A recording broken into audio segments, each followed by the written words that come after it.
365 Hawaii with Julie and Eric Ziemelis, and behind us is Mauna Kea. And today we're on an adventure to take you guys on a really weird, kind of out there kind of thing. Adventure. Okay, it's an adventure, yes. Because this is we found this adventure from reading a book about a famous gentleman who met his demise on the side of this mountain, and we are going to go and see his namesake forest and where he transpired, and we'll tell you more of the story along the way. And for those of us who like to do strange things and follow strange leads, this video is for you. All right, so let's go. Okay, I have never been up on this road before. Eric's done this like once or twice, and our friends that we came with him have done it 3 or 4 times. And so this might not be as shocking to them as it is to me, but when you get this viewpoint, and we're going to get some more of this as we're going on this 3-hour truck tour of duty here, to see all this open land. This is a saddle road going towards Hilo, and you can see all the forest land and also all the graze land, and it just goes on. So when we talk about this being a big island, being at this viewpoint and seeing just nothing besides just land, it shows you a little bit more of the appreciation for exactly how big Hawaii Island is. All right, so we are, 2 miles in on our 18-mile journey to get where we need to go. Just a winding road that kind of leads around the backside of Mauna Kea here.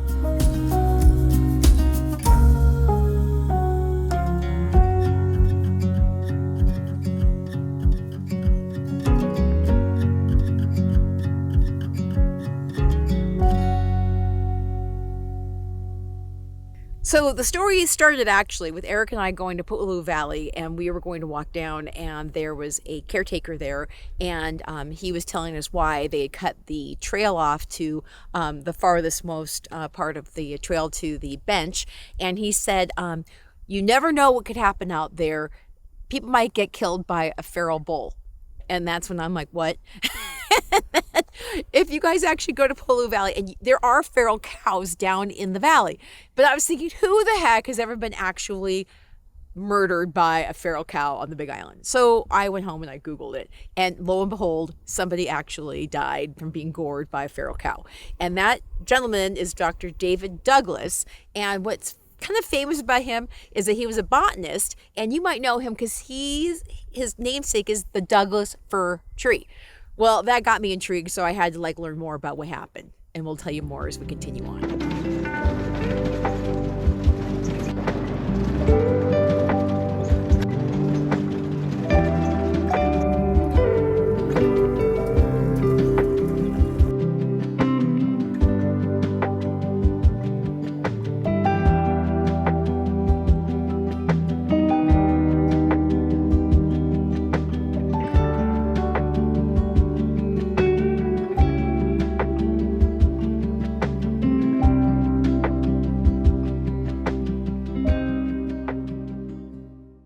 So last I left you off, we were talking about wild bulls. Little story for you guys.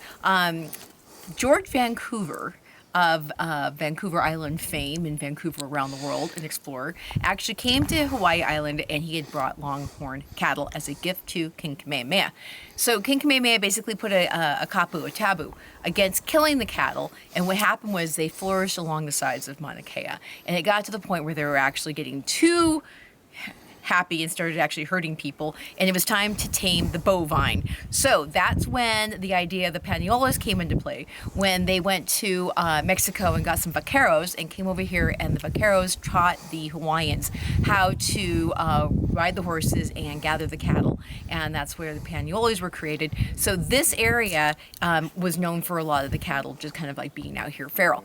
And that brings us back to our bull. So what they would do is they would create traps where the cow would fall in and then basically be able to be picked up and used as food. So our famous Dr. David was out here collecting little plants that are indigenous to this area, and he supposedly, now this is the story, he had just had dinner with a convicted convict not that far away from this area, and then he went wandering, and story has it that he fell into one of these traps, and either the bull was already in there or it fell in with him when he couldn't get out, and it gored him to death.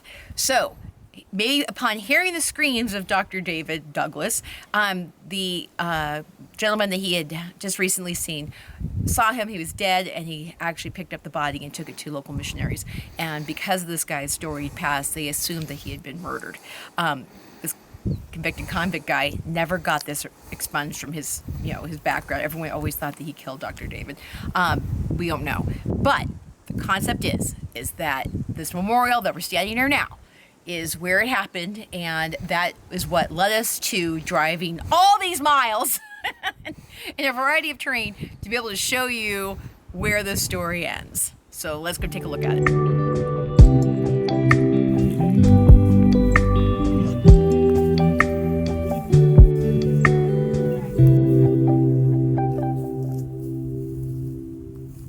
So from going to an idea and searching the idea out on Google and finding the space to actually making a plan to have the adventure to come all the way out here and to actually get a chance to see history right there. It is the monument to Dr. David Douglas.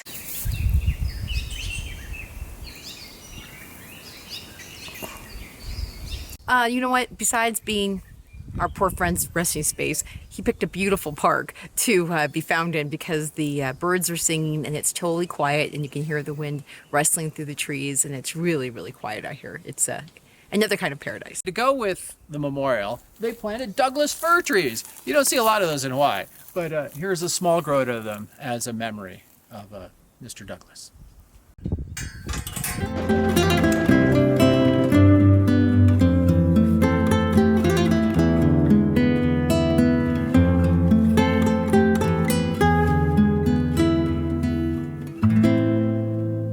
If you guys can see this, but these are the famous Parker Ranch cows, and they're just kind of looking at us. They're kind of worried because we're going through their pen right about now.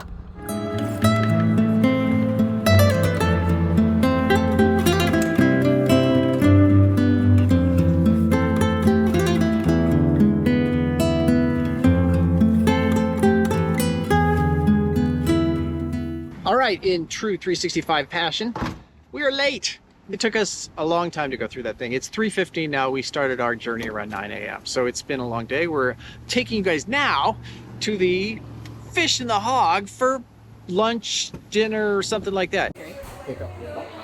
That's one hell of a sandwich. It's Lilikoi pork rib tips on the sandwich, and there is no way I'm going to finish this. But I got to show you what Eric got. Turn this around. Oh my goodness. Eric Ziemelis, what are you eating? I have the chicken club with bacon on top.